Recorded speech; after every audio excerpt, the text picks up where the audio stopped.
여러분, 그날이 오늘이라고 여길 사람은 거의 없겠지만 누구에게나 예외 없이 찾아오는 죽음의 침상에서 여러분은 편히 죽으실 수 있겠습니까?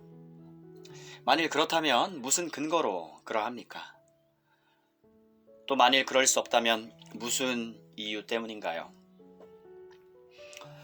영광으로 들어가는 나의 길을 막지 말아다오. 이것은 20세기 대표적인 설교자 영국의 한 목사가 임종을 앞두고 침상에서 한 말입니다. 그가 병에서 호전되도록 가족들은 위하여 기도하지 않았겠습니까? 그런데 이제는 더 이상 기도함으로써 주님께로 가는 나의 이 길을 막지 말아다오. 이 부탁이었습니다. 주님께서 나를 부르신다. 사랑하는 여러분, 성경에서 단 한 주제를 설교해야 한다면 그것은 단연코 거듭남이라고 자신 있게 말씀드릴 수 있겠습니다. 요한복음 3장 말씀이죠. 그런데 이 거듭남과 더불어 성경에서 한 주제를 더 설교해야 한다면 그것은 오늘 우리가 함께 가지고 있는 주제입니다. 의롭다함 받음, 두 글자로 칭의입니다. 영어로는 justification by faith alone. 하나님께로서 의롭다고 여김을 받는 것입니다. 여러분, 모든 인류가 직면한 숙제가 있습니다. 그것은 저와 여러분은 예외 없이 하나님 심판대에 서야 하는 것이에요. 문제는 하나님은 의로운데 나는 그렇지 못하다는 사실에 있습니다. 내가 하나님께로서 의롭다 하고 인정받지 못하면 나의 미래는 결코 낙관적이라 하지 못하겠죠? 그런데 여러분, 여기 복음이 들려옵니다. 마치 이 종소리가 울려 퍼지듯이 그 기쁜 소식이 여러분과 제 귓가에 울려 퍼집니다. 즉, 죄인이 의롭다고 여김 받을 길이 하나님에 의해서 제공되었다는 것입니다. 그게 오늘 여러분과 제게 제공되고 있는 점입니다. 오늘 메시지와 관련해서 여러분과 나눌 포인트는 크게 두 가지입니다. 이것들은 첫째, 법정적 선언. 둘째, 전가의 방식. 이걸 풀어서 말할게요. 첫째, 재판장의 선언. 둘째, 하나님의 아들의 의를 신자의 것으로 간주하심. 너무나 길어서 전가의 방식, 줄여서. 법정적 선언, 전가의 방식, 이런 용어들이 생소할 거라고 저도 압니다. 하지만 걱정하지 마세요. 천천히 설명해 드리겠습니다. 첫 번째 포인트, 법정적 선언이다. 칭의는 법정적 선언이다.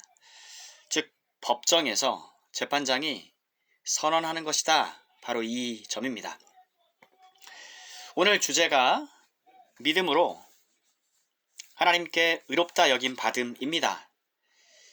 믿음으로 하나님께 의롭다 여김 받음, 이것을 설명하는 핵심적인 특징으로 이보다 더 좋은 표현이 없기 때문에 다소 이 어려운 용어를 쓴 겁니다. 법정적 선언이라는 용어 말입니다. 이게 처음 들었을 때는 낯설고 어렵게 느껴지겠지만 계속 들으시면 이제는 친숙해집니다.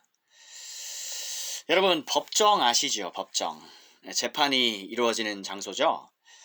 이 법정에서 재판장이 선언을 하는 것입니다. 이 재판장이 누구시냐면 하나님이세요. 여러분, 재판장의 역할은 뭡니까? 죄가 있으면 죄 있다, 죄가 없으면 죄 없다, 이렇게 판정하는 역할이죠. 피고를 죄 없도록 고쳐준 다음에 판정을 내리는 게 아니죠. 그냥 있는 그대로 판정하는 것입니다. 피고의 그 있는 상태를 보고 죄가 있으면 유죄, 없으면 무죄, 이렇게 판정만 합니다. 이처럼 칭의는 재판장의 선언, 재판정의 선고, 판정입니다. 피고가 실제로 의로워서 의롭다 선언하는 게 아니고요. 이 점이 굉장히 주목할 일입니다. 이 피고를 덮고 계시는 그리스도, 바로 이분이 의롭기 때문에 그리스도의 아버지 하나님은 그리스도를 믿는 신자를 의롭다 판정하십니다. 둘째, 여기에 전가의 원리가 개입이 됩니다. 그리스도는요, 그리스도를 믿는 신자의 죄를 가져가는 대신에 자신의 의를 신자에게 주십니다. 위대한 교환이죠. 그래서 재판장 하나님은 그리스도 신자를 향하여 의롭다 하시는 것입니다. 그러면 그리스도는 이 의를 어떻게 만드셨는가? 이 문제가 나오죠. 그 대답은 순종입니다. 그리스도의 온전한 순종. 그리스도의 이 땅에서의 삶은 한마디로 순종이에요. 첫사람 아담은 불순종해서 자기 자신과 인류 전체를 타락시켰습니다. 하지만 둘째 아담 그리스도는 순종으로 의를 이루셔서 자신을 믿는 자들에게 그 의를 전가시켜줍니다. 여러분, 신자도 죄인이기 때문에 죄값을 치러야 해요. 그런데 그리스도가 신자 대신에 신자의 죄를 십자가로 가져가서 도말해버렸습니다. 그리스도가 나의 죄 때문에 내가 받아야 되는 그 형벌을 십자가에서 받으셨습니다. 피 흘려 죽으셨어요. 여러분, 이렇게 신자는 죄 용서를 받는 것입니다. 죄 용서를 받았으니까 이제는 불순종으로 타락하기 전에 그 아담 상태가 된 거죠. 그런데 문제는 우리는 여전히 순종을 통해서 의를 이뤄야 합니다. 하지만 타락 이후에 우리는 태어났지 않습니까? 우리가 어떻게 온전하게 순종을 할 수 있습니까? 타락하기 전에 아담이 실패한 것을 타락하고 난 다음에 태어난 우리가 어떻게 성공을 할 수 있습니까? 성공할 확률은 제로이죠. 그래서 하나님의 아들 우리 주 예수 그리스도의 순종, 그분의 순종이 귀합니다. 아주 소중해요. 그리스도가 자기를 믿는 신자를 대신해서 의를 이루어 주신 겁니다. 온전한 perfect obedience to the word of God, to God, 의를 이루어 주셨습니다. 여러분, 이 전가, imputation이라고 하는데요, 영어로. 이것은 성경이 줄곧 쓰는 용어예요.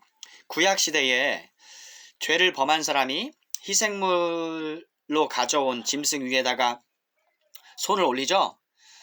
그 사람의 죄가 그 짐승에게 전가가 됩니다. 그리고 그 짐승은 희생이 됩니다. 피 흘려 죽음으로 죄 범한 사람의 죄가 지워집니다. 짐승이 대신 희생당했습니다. 마찬가지로 하나님의 대제사장 우리 주 예수 그리스도는요, 자신이 친히 희생 제물이 되셨습니다. Once and for all. 단번에 죄를 대속하기 위한 희생 제사로 자신을 아버지께 드리셨습니다. 여러분, 죄 용서가 그렇게 옵니다. 그리고 죄 용서만으로는 부족합니다. 하나님이 요구하시는 의로움을 충족시키는 것이 필요합니다. 그런데 그리스도가 우리의 의로움이 되었습니다. 어떻게 해요? 또 말합니다. 그리스도의 순종 덕분에, 온전한 완벽한 순종 덕분에요. 이것이 바로 믿음으로 의롭다고 여김 받음, 이거에 관한 이야기입니다. 정리하면 죄 용서가 이루어져야 됩니다. 그리스도가 대신 죄의 형벌을 뒤집어 쓰고 죽으셨습니다. 의로움이 필요합니다. 그리스도가 대신 의로움을 이루어 주셨습니다. 자신의 온전한 순종으로 하나님의 법에 온전히 완벽히 순종했습니다. 그러므로 하나님은 그리스도를 믿어 그분을 통해서 죄 용서받고 그분의 의로 옷 입은 신자를 보시고 너는 의롭다 이렇게 판정, 선언하시는 것입니다. 온 천하가 듣도록요. 이것이 바로 하나님께 의롭다 여김 받음, 곧 칭의입니다. Justification by faith alone. 이 신자는 그리스도를 믿습니다. 하나님은 그리스도를 믿는 그 사람을 의롭다고 여기십니다. 의롭다고 여겨주십니다. 간주하다, 여기시다, reckon, 이게 전가입니다. 자, 이제 여러분께 중요한 성경 구절 한 곳을 읽어 드리려고 합니다. 고린도 후서 5장 21절입니다. 하나님께서는 죄를 모르시는 분에게, 죄를 모르시는 그리스도에게 우리 대신 죄를 씌우셨습니다. 그것은 우리가 그리스도 안에서 하나님의 의가 되게 하시려는 것입니다. 하나님은 나의 죄를 없애시려고 자기 아들을 대신 죄로 정하셨습니다. 삼으셨습니다. 그리고 그리스도는 우리의 모든 죄를 가지고 가셔서 십자가에서 도말해 버리셨습니다. 내가 받아야 되는 나의 죄에 대한 형벌을 주님께서 대신 받으셨습니다. 죄의 용서, 죄 사함이 이렇게 이루어졌습니다. 그리고 그리스도에게 속한 의, 이것이 바로 하나님이 우리에게 찾으시는 의인데 오직 하나님의 아들께서 그 의를 믿는 우리에게 고스란히 주시어서 우리는 그리스도 하나님의 아들 안에서 하나님의 의가 되게 하신 것입니다. 이런 우리에게 하나님이 친히 선언하십니다. 너는 의롭다. You are righteous. 그래서 칭의는 법정적 선언이다 라고 말씀드렸습니다. 죄인을 의롭다고 재판장이 선언하십니다. 내가 의로워서 아니고요. 결코 아닙니다. 그리스도가 의로워서입니다. 신자는 그리스도로 옷을 입었습니다. 재판장 하나님은 그리스도로 옷 입은 여러분과 저를 보십니다. 그리고 여러분을 의롭다 선언하십니다. 온 천하에 천명하셨습니다. 그러므로 예수 그리스도를 믿는 사람은요. 다음에 약속을 받습니다. 로마서 8장 1절. 이제 그리스도 예수 안에 있는 사람은 정죄를 받지 않습니다. 요한복음 5장 24절. 내가 진실로 진실로 너희에게 이르노니 내 말을 듣고 또 나 보내신 분을 믿는 자는 영생을 얻었고 심판에 이르지 아니하나니. 심판에 이르지 않습니다. 잘 아시는 요한복음 3장 16절. 하나님이 세상을 이처럼 사랑하사 독생자를 주셨으니 이는 그리스도를 믿는 자마다 멸망하지 않고 멸망당하지 않습니다. 한 구절 더 읽어드립니다. 고린도 후서 5장 17절. 그런즉 누구든지 그리스도 안에 있으면 새로운 피조물이라. 이전 것은 지나갔으니 보라 새 것이 되었도다. 그리스도 밖에 있었는데 전에는, 이제는 그리스도를 믿어서 그리스도 안에 있으니까 새로운 피조물입니다. 하나님이 의롭다고 여겨주십니다. 하나님이 아들 삼아 주신 것입니다. 새로운 피조물. 전에 그리스도 밖에, 즉 아담 안에 있었는데 전의 것은 이제 다 지나갔습니다. 뭐만 남았습니까? 보라 새 것이 되었도다. 사랑하는 여러분, 오늘 우리는 사람이 하나님께로부터 의롭다 여김 받는 방법을 함께 보았습니다. 믿음으로 의롭다 여김 받음. 여러분, 이것은 복음의 핵심입니다. 기독교 신앙의 핵심 내용입니다. 그리스도는요, 하나님이 마련하신 의로움입니다. 그리스도는 하나님께 온전히 순종하셨습니다. 그리스도의 십자가 순종 덕분에 우리 죄가 사하여졌습니다. 그리스도의 순종 덕분에 우리에게 의가 주어졌습니다. 이제 여러분과 저는 스스로에게 물어보기 원합니다. 오늘 내가 혹 생을 마감하게 되더라도 나를 의로우신 재판장 하나님 앞에 담대히 세워줄 그 의가 내게는 있습니까? 예수 그리스도를 믿으십시오. 왜냐하면 이상의 모든 내용은 그리스도를 믿는 신자들에게만 해당되는 이야기입니다.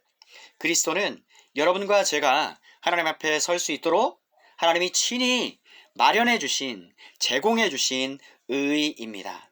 예수 그리스도를 믿으셔서 죄 용서와 의로움의 선물을 받으십시오. 그리스도를 이미 믿고 있는 여러분께도 말씀드립니다. 기독교 메시지의 핵심, 복음의 심장에 해당하는 말씀을 오늘 들으셨습니다. 믿음으로 하나님께 의롭다 여김 받음, 두 글자로 칭의, 영어로는 justification. 이것은 복음의 핵심입니다. 사람은 그리스도를 믿어 하나님께 의롭다 여김을 받습니다. 그리고 신자가 하나님께 의롭다 여김을 받을 수 있는 근거는, 그 기초 내지 토대는 전적으로 예수 그리스도께 있습니다. 예수 그리스도의 온전한 순종 덕분입니다. 사랑하는 여러분, 이 중요한 메시지를 굳게 붙잡으십시오. 칭의는 복음입니다. 성령 하나님께서 우리 각 사람을 복 주셔서 이 복음 메시지를 잘 깨닫게 하여 주시기를 그리스도 신자의 의로움이 되시는 우리 주 예수 그리스도의 이름으로 축복합니다. 말씀을 마칩니다.